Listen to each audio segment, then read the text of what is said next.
السلام علیکم ورحمۃ اللہ وبرکاتہ۔ الحمد للہ رب العالمین والعاقبۃ للمتقین والصلاة والسلام علی اشرف الانبیاء والمرسلین وعلی آلہ واصحابہ اجمعین ومن تبعہم باحسان الی یوم الدین۔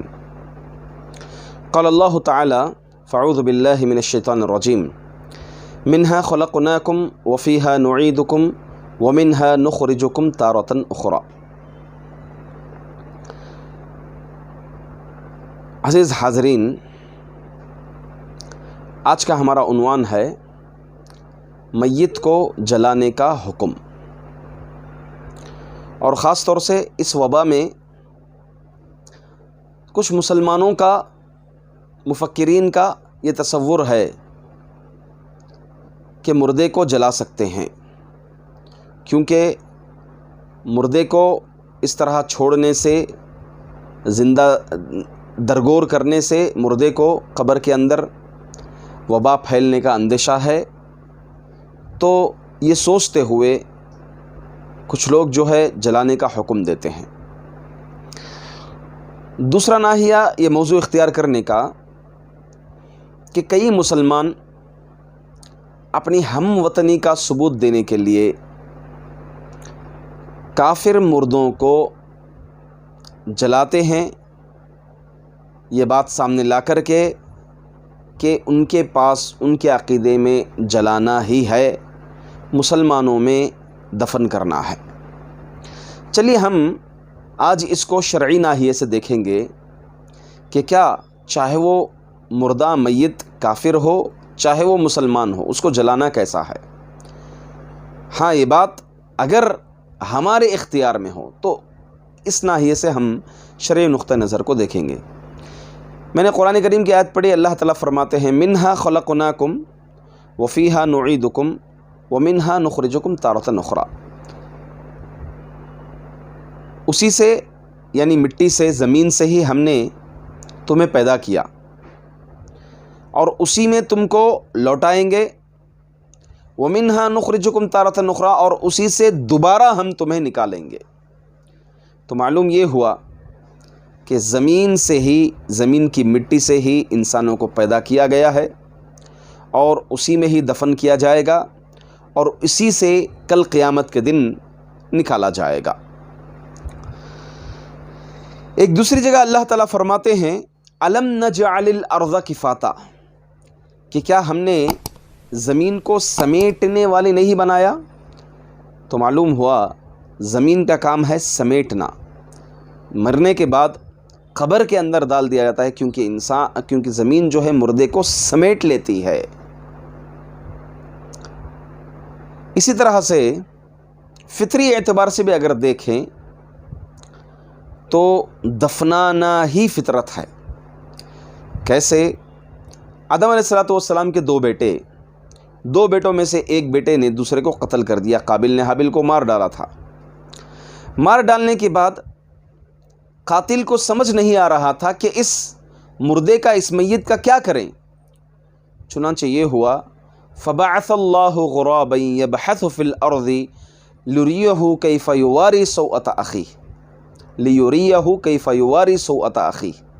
چنانچہ اللہ تعالیٰ فرماتے ہیں کہ ہم نے کوے کو بھیجا کہ کوا زمین میں کھدائی کر رہا تھا۔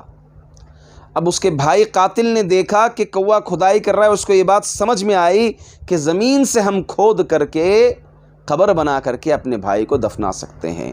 تو فطری اعتبار سے بھی یہ چیز سمجھ میں آئی کہ کھودنا، قبر میں دفنانا، یہی فطرت ہے۔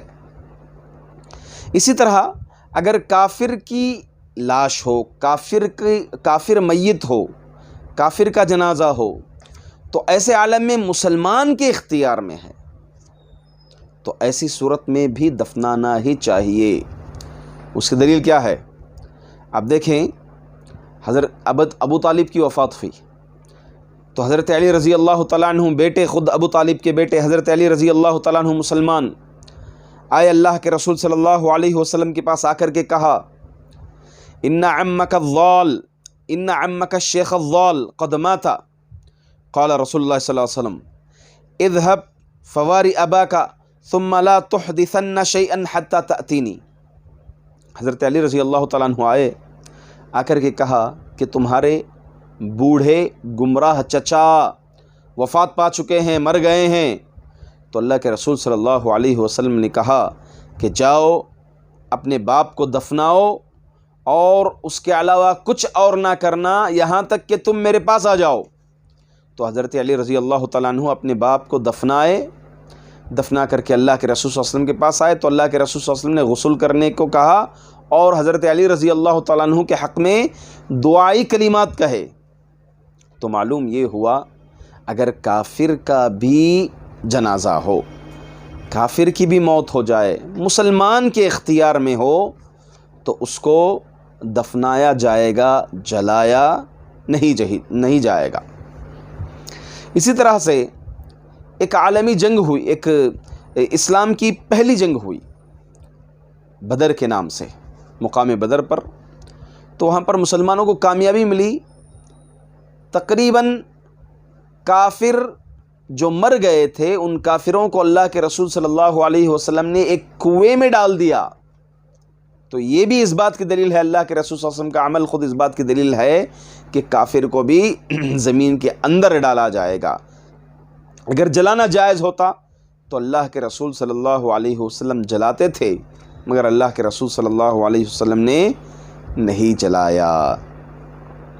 یہاں تک کہ میت کو جب غسل دیا جاتا ہے، تجہیز و تکفین کا کام ہوتا ہے، تو ایسی صورت میں خود اللہ کے رسول صلی اللہ علیہ وسلم نے فرمایا کہ ایسے وقت بھی ان کے ساتھ نرمی کا معاملہ کیا جائے۔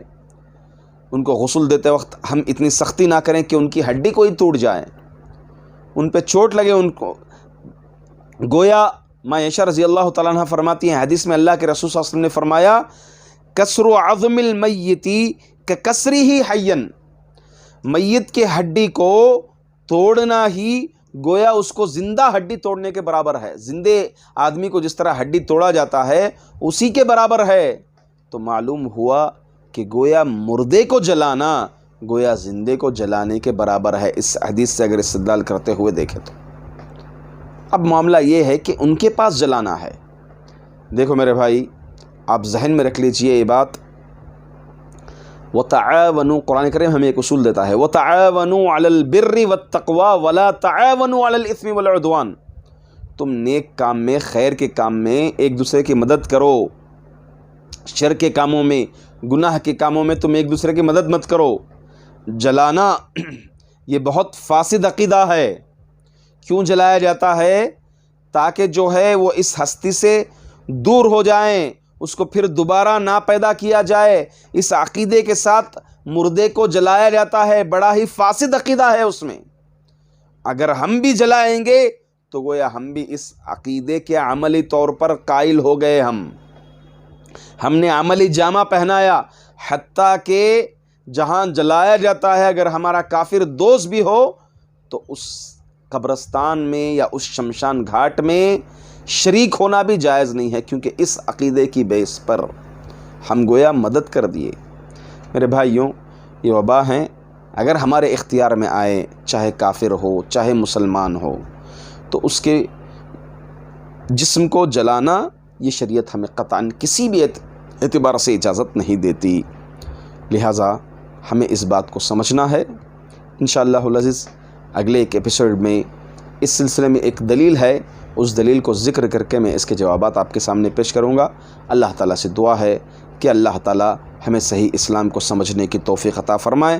اللہ تعالیٰ ہم تمام کو نیک کاموں میں ایک دوسرے کی مدد کرنے کی توفیق عطا فرمائے، اور جو بیمار حال ہیں، مسلمان آج پریشان حال ہیں، اللہ تعالیٰ ان کی پریشانیوں کو اور بیماریوں کو دور عطا فرمائے۔ آمین۔ اقول قولی ھذا استغفر اللہ لی ولکم ولسائر المسلمین من کل ذنب فاستغفروہ انہ هو الغفور الرحیم۔ السلام علیکم ورحمۃ اللہ۔